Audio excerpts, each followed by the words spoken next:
using, you know, old construction material and things like that for that you could, or other recyclable types of materials that you could use for the substrate and that? Well, that's the sort of thing that I hope, you know, in new projects or test or research projects that could be done. Carports would be a perfect place to experiment, you know, where you don't have to get all fussy about things too. No, that's true. Yeah. That's true. So.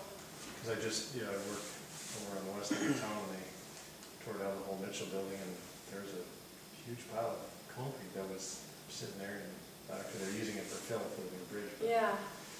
I guess with concrete you have to think about, I don't know, whatever, like maybe coming off of it or something like that. But yeah, it's pretty. Once it's cured, it's pretty. Yeah. I know in Germany they use recycled brick a lot. Okay. Oh, yeah. Yeah. But there's a cost too to getting it all crushed and everything, so True. sometimes it's not. But even shale, we don't have a lot of shale deposits in Saskatchewan, so Yeah. someone's crushing it and we're trucking it in from somewhere, right? So Yeah. And we don't have volcanic soil, so that's a bit of a, you know, too bad.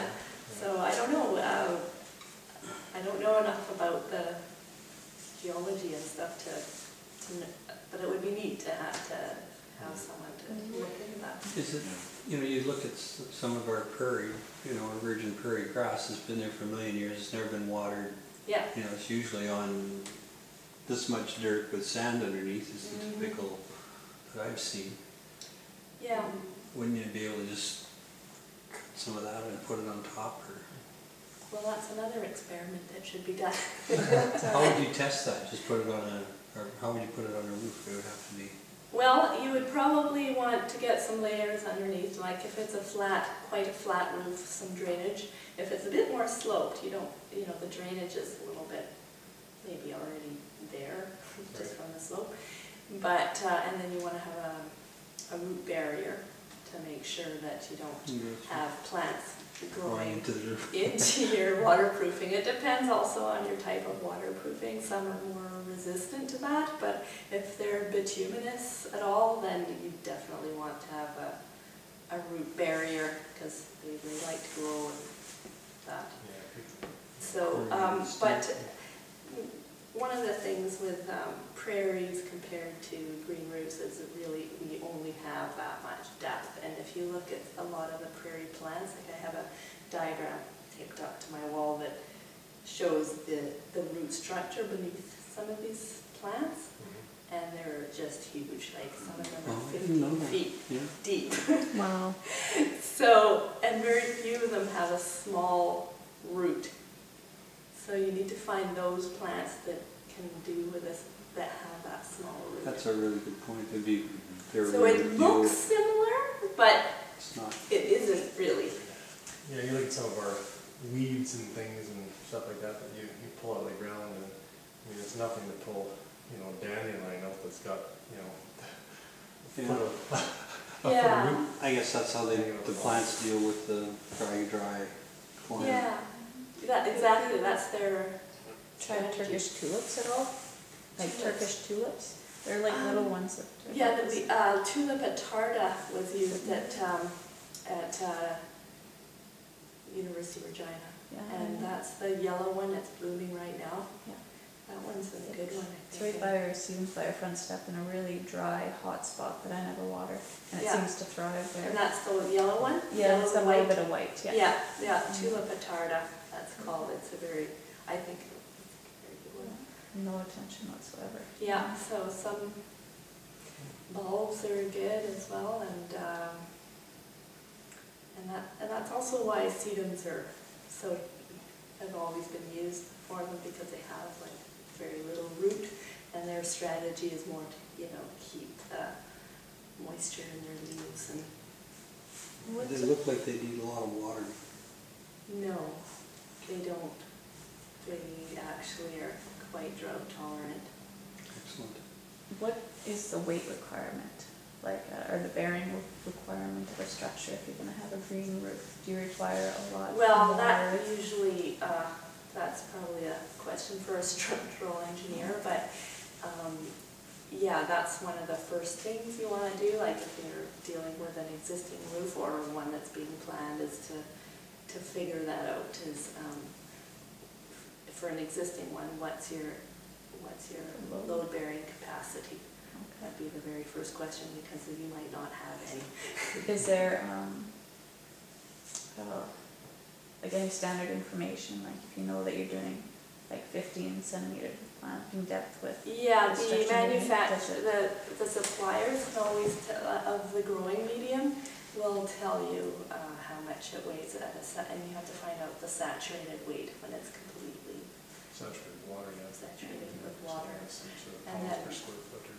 Yeah, and then I guess the engineers calculate, snow load and all that other stuff as well, and live load, people walking on it and stuff, so that's beyond my abilities, but you can get the information on how much it weighs. Okay. And do you get all the membrane and all that from the same supplier as the medium? Or like is it the same You can do supplier it or many is it different somewhere ways, else? but they try to make it easy for you to just buy everything from one, but, there's of course custom installations as well. And there's more information too here. That first book there is the Green Roof Manual. That one's quite good. I just got that recently. It's a newer one. And then websites have quite a bit of information. And I have some reports and things on my website too, if you're interested. One on policy, green roof policy, and another one on, a link to stormwater source control guidelines for the Vancouver area. Where in Canada are you seeing the most green roofs? I think Ontario has a lot, and Yeah. Vancouver. Are there grants or anything available at any of these places that you know about for? For building them, I know. Toronto has some new legislation, so they have something, but I don't think it's grants. You know what? greenroofs.org there, they have a whole list of, the jurisdiction and whether they have some Incentives or. incentives there, yeah. And it keeps changing, so I don't keep up with it. But when I did my report, which was back in 2004 on policy, that was all based on learning from what they're doing in Germany, and there they have all kinds of different programs. Some are direct financial incentives, so grants that will give you this much per square meter to green your roof, and they'll have indirect financial incentives like stormwater fees. So in most parts of Germany, you pay for all your impervious surface because that generates stormwater. And so if you have a porous, a more impervious surface, you'll pay less. You'll pay only whatever. For a green roof, typically 50% of the fee. And then they'll have all kinds of regulations also mandating it and so on. So it's...